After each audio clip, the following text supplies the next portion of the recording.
नमस्कार दोस्तों, इस वीडियो में हम लोग जानेंगे लियोनार्डो द विंसी के बारे में कुछ दिलचस्प तथ्य। लियोनार्डो दुनिया के एक जीनियस इंसान थे।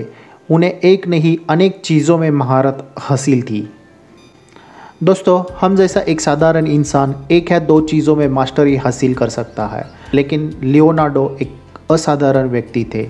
लियोनार्डो द विंसी एक साइंटिस्ट थे, एक मैथमेटिशियन थे, आर्किटेक्ट थे, इंजीनियर थे, राइटर थे, हारमोनिस्ट थे, एक स्किल्ड मैकेनिक थे। इनके अलावा उन्हें एनाटॉमी, बॉटनी, हिस्ट्री का भी बहुत ज्ञान था। लियोनार्डो द विंसी को इस दुनिया में आए सबसे ग्रेटेस्ट लोगों में से एक माना जाता है। चलो आज हम जानते हैं लियोनार्डो द विंसी के बारे में कुछ अद्भुत जानकारियाँ जो आपने पहले कभी शायद ही सुनी होंगी। लियोनार्डो द विंसी की दो पेंटिंग्स काफ़ी मशहूर है। एक मोनालिसा। मोनालिसा पेंटिंग के बारे में कौन नहीं जानता। दूसरी पेंटिंग है the last suffer. The last suffer painting में लियोनार्डो द विंसी ने जीसस को सूली पर चढ़ाने से पहले आखिरी टाइम भोजन करते हुए दिखाया गया है। द लास्ट सफ़र पेंटिंग में एक छोटी सी मिस्टेक है। गौर से देखने से पता चलता है कि खाने में ईल के साथ ऑरेंज की स्लाइस रखी गई है। जीसस को सूली देने के कई साल बाद तक मिडिल ईस्ट में संतरे नहीं आए थे। ये जीसस के टाइम पर भी नहीं थे, तो वो भला कैसे खा सकते हैं। दरअसल 16वीं सेंचुरी के बाद यानी द विंसी के टाइम में ईल के साथ ऑरेंज स्लाइस इटली में एक बहुत कॉमन डिश हुआ करती थी। इसीलिए दा विंसी ने इसे पेंटिंग में दिखाया है। यकीन करना बहुत मुश्किल है कि दा विंसी ने 16वीं सेंचुरी में ही कई बड़े आविष्कार कर लिए थे। उन्हें पैराशूट, हेलीकॉप्टर, एयरप्लेन और टैंक जैसे कई बड़े बड़े इक्विपमेंट का क्रेडिट दिया जाता है, क्योंकि उन्होंने 16वीं सेंचुरी में इन चीज़ों का डिज़ाइन तैयार किया था। लियोनार्डो द विंसी एक एम्बीडेक्स्ट्रस थे। वह अपने दोनों हाथों का इस्तेमाल लिखने के लिए करते थे, लेकिन हैरानी की बात यह है कि वो एक टाइम में एक हाथ से लिखा करते थे और दूसरे हाथ से ड्राइंग किया करते थे। द विंसी बड़े आसानी से अक्षरों को उल्टे क्रम में लिख सकते थे, जिसे मिरर राइटिंग कहा जाता है। अगर किसी को दा विंसी का लिखा हुआ पढ़ना हो तो उसे शीशे के सामने रख कर पढ़ना पड़ता था। ऐसा कहा जाता है कि जिस लिखान को दा विंसी सीक्रेट रखना चाहते थे उसी को वो इस तरह से लिखते थे, बट कई लोग कहते हैं कि ये केवल एक मिथ्य है। 1994 में बिल गेट्स ने लियोनार्डो द विंसी की बुक कोडेक्स हैमर को $30 मिलियन में खरीदा था। वह एक लियोनार्डो द विंसी की साइंटिफिक राइटिंग की कलेक्शन है। इन्हें भी द विंसी ने मिरर राइटिंग में लिखा है। बिल गेट्स ने इसके कुछ पेजेस विंडोज़ 95 के स्क्रीन सेवर के रूप में इस्तेमाल किए। ऐसा कहा जाता है कि द विंसी ह्यूमन स्टडी करने के लिए रात में कब्रिस्तान जाकर दफन किए हुए शव को निकाल लाते थे और फिर उसका स्टडी करते थे। कहा जाता है कि ऐसा उन्होंने लगभग 30 शवों को निकाल लिया था। आज 500 साल पहले द विंसी ने इंसान के इनर बॉडी पार्ट्स के कुछ स्पष्ट चित्र बना लिए थे। दा विंसी को हम लोग एक परफेक्शनिस्ट के तौर पर जानते हैं, पर वो अपने काम में बहुत टालोमटाल करते थे। यही वजह है कि इनकी बहुत सारी पेंटिंग्स एंड राइटिंग्स और कई सारे इन्वेंशंस अनफिनिश्ड है, जिसे वो पूरा न कर पाए।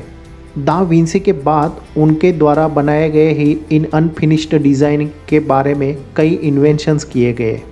लियोनार्डो द विंसी और निकोलो मैकियावेली, जो कि एक इटालियन फिलोसोफर थे, इन दोनों ने मिलकर एक प्लान बनाया कि इटली के पिसा शहर से बहने वाली अर्नो नदी का डायरेक्शन यानी फ्लो बदलेंगे।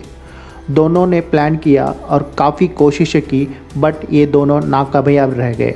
अर्नो वैली नाम की ड्राइंग द विंसी की पहली ड्राइंग है, जिसे उन्होंने 1473 में बनाया था।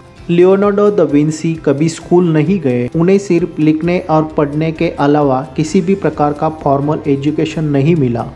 हालांकि उनके पिता उनके आर्टिस्टिक टैलेंट के बारे में जानते थे, इसलिए उन्होंने द विंसी को इटली के ही एक पेंटर एंड्रिया डेल विरोचियो के पास पेंटिंग सीखने के लिए भेजा था। इसके अलावा उनके पास जिस विषय का ज्ञान था वह दा विंसी ने खुद हासिल किया था। दा विंसी 500 साल पहले हुए हैं, लेकिन वो अपने टाइम से काफ़ी आगे थे। उस ज़माने में भी उन्होंने जानवर पर हुए अत्याचार रोकने के लिए संघर्ष किया था। जानवरों के प्रति प्रेम में उन्होंने लिखा है, अगर इंसान आज़ादी चाहता है तब पशु पक्षियों को क्यों पिंजरे में बंद रखता है। इंसान क्रूरता में सबसे आगे है और दूसरों की मृत्यु पर जीता है। दा विंसी पिंजरे में बंद पक्षी केवल इसलिए खरीदते थे ताकि वो उन्हें आज़ाद कर सके। 13वीं से 16वीं सदी के बीच में यूरोप में जो पुनर्जागरण चल रहा था, उन इवेंट में दा विंसी एक सेलिब्रिटी थे जिन्होंने शाकाहार को सपोर्ट किया था। दा विंसी पहले ऐसे व्यक्ति थे जिन्होंने बताया था कि आकाश नीला क्यों होता है। उन्होंने ऐसा बताया था कि सूरज से आई हुई रोशनी को हवा बिखेर देती है और नीला रंग अदर रंग के कंपेयर में ज़्यादा फैलता है। इसी वजह से दिन में हमको आकाश नीला दिखता है। कॉन्टैक्ट लेंस का आइडिया सबसे पहले लियोनार्डो दा विंसी को ही आया था। दा विंसी को जो भी नई बात जानने को मिलती वो उसे फ़ौरन लिख देते थे। इटली के गांव-गांव में घूमकर वो इटली को अपने सुंदर चित्रों में उतार देते थे। यदि उन्हें किसी व्यक्ति का चित्र बनाना हो तो पूरा दिन वो उसके पीछे घूमते थे ताकि उसका चेहरा अच्छे से याद रह सके।